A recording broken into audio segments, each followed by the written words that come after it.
So magandang araw kabola. Sa video na ito is ito pagpatutuloy po natin kabola yung series po natin kung saan nagsasuggest po tayo ng mga trades.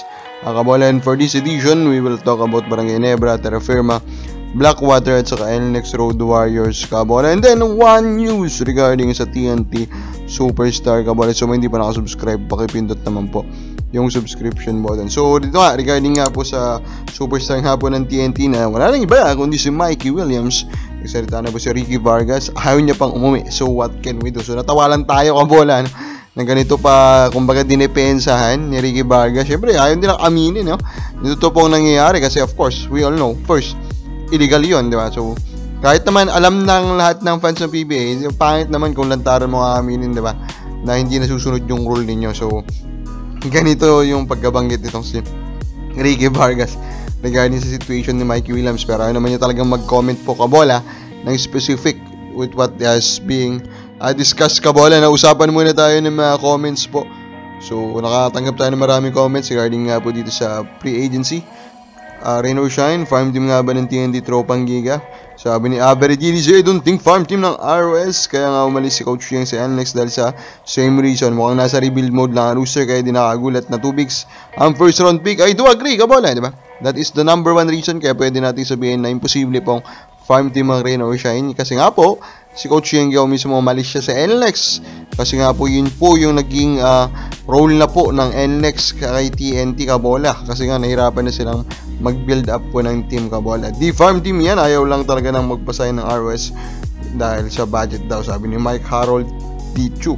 And I do agree also, di ba, na may problema nga talaga naman sa budget ng Rain or Shine, pero they are fighting and now they may have a very good future ahead because of the decision nga po of drafting 2 blue chip big man giant center kabola. And dito na nga po tayo sa mga trade target suggestion po natin kabola.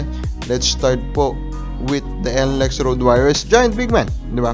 So dun sa draft, they decided to go for ball handlers kabola, di ba? Si Richie na hindi tayo masyadong familiar kabola. So with that decision kabola, talagang ang need nila yun is big man, di ba?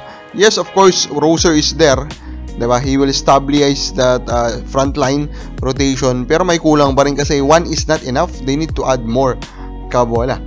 Now dito naman po sa Blackwater Elite, what they need is an elite scorer, diba? If you look at their lineup, actually, they have a very interesting lineup. They have, in a way, height pa rin with Troy Rosario out there, Yusuf Ta, nandun po kabola. Then they also have capable bench scorers in Reo Suerte, Rashon McCarthy, and of course, Amer is your Mr. Clutch guy, diba? Then of course, they have 3ND in Gab Banal, diba? So, very interesting roster kabola, pero ang isa talagang nakikita natin na missing piece is they need to have an ace player, someone that can consistently pressure the defense. Nare-rest po yun ng defense for 48 minutes, kung 48 minutes man po siya paglalaruin. Terra Firma Jeep, starting caliber center kabola. Another interesting lineup, no? Kasi hindi pa natitrade kabola itong si Stephen Hall. If you look po the lineup of Terra Firma, medyo, wait lang, parang nakukompleto na. Kasi with the addition of Hall, they now have, I think, the talent to score, no? At the level that can reach the playoffs. Holt kasi nandun, Chongson din po kabola nandun. Of course, we expect improvement by Isaac Aggo, di ba? Then, of course po, they also have a lot of capable 3ND forwards. Kevin Ferrer, nandun po siya. Of course, nandun din si Kahilig, di ba? So, marami silang capable type of players. Kumbaga, ready na sila. What they just need to add pa is isa pa siguro yung starting caliber center kasi parang dun yung pinaka loophole, no? Dun sa kanilang starting lineup kabola.